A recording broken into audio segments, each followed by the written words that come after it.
Welcome Cool. to another episode of the Cornerstone of America podcast. I am your co-host.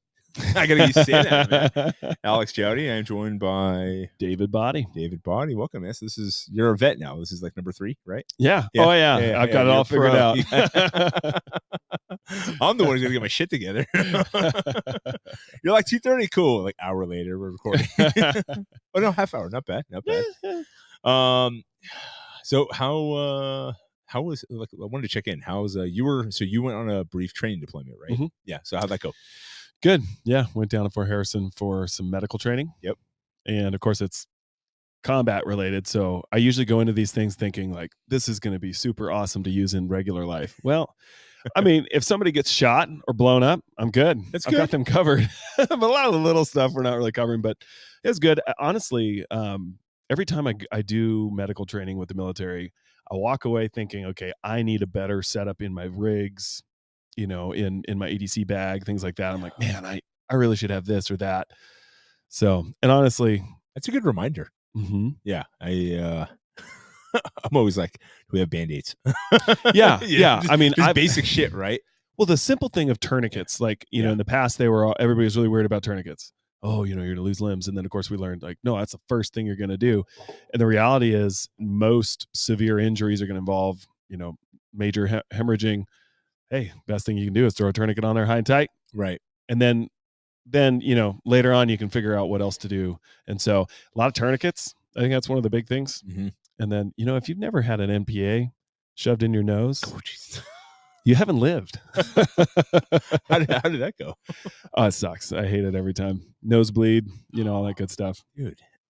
But that's got to be pretty, I mean, obviously it's important for what you guys do, but also it does have real life application. One of the guys that I know I've had on the podcast a couple of times, Bruce Trout, he's based out of Ohio, I want to say. And the reason why I know him was because he was training under one of the coaches that Anna Marie knows, was starting strength. Mm-hmm. And dude was like, his wife's 9.5 months pregnant, right? Like due any day. And he was going to work, pulling off like the shoulder, just coming off this like, off ramp, whatever. Mm-hmm.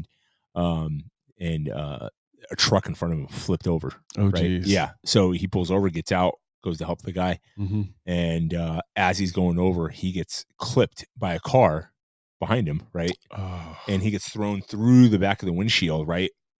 Severs like the femoral artery, right? Or nicked it, right? Mm-hmm. And luckily, one of the ladies that stopped behind him was a nurse. She comes over, boom, hits a tourniquet on his leg, right? Yep. Fast, and stops the bleeding. Yep. He still ended up losing the leg, but saved his life, right? Yep. Yeah. Yep. And he was in a coma for a few days, medical induced coma and the whole thing. And dude's a freaking stud, man. Not to go like way off topic, but he's got back in strength training. Now he's training like he's a single leg amputee below knee. Mm-hmm. It's awesome. He's in the pipeline. He's going through the accreditation process to become a strength coach. That's awesome. Yeah. Wow. Yeah. Very cool guy, man. I've had him on a couple times. He's awesome.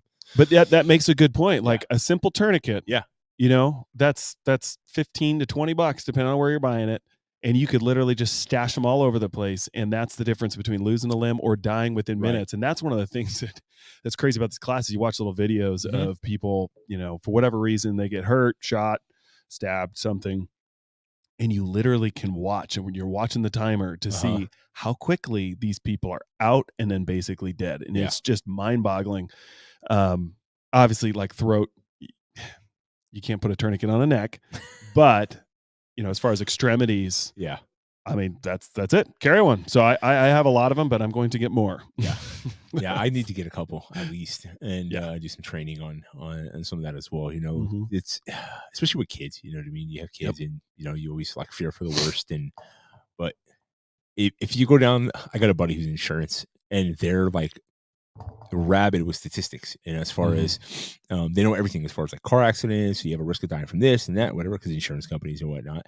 And he was rattling off some insane numbers of like percentage of surviving a car accident. And then if you have this type of vehicle, if you have a tourniquet, if you understand like super basic, like Cub Scouts first aid, right? Yeah. Like they have all these levels that they sit there and it's like life or death, loss of limb, like all these different things and scenarios.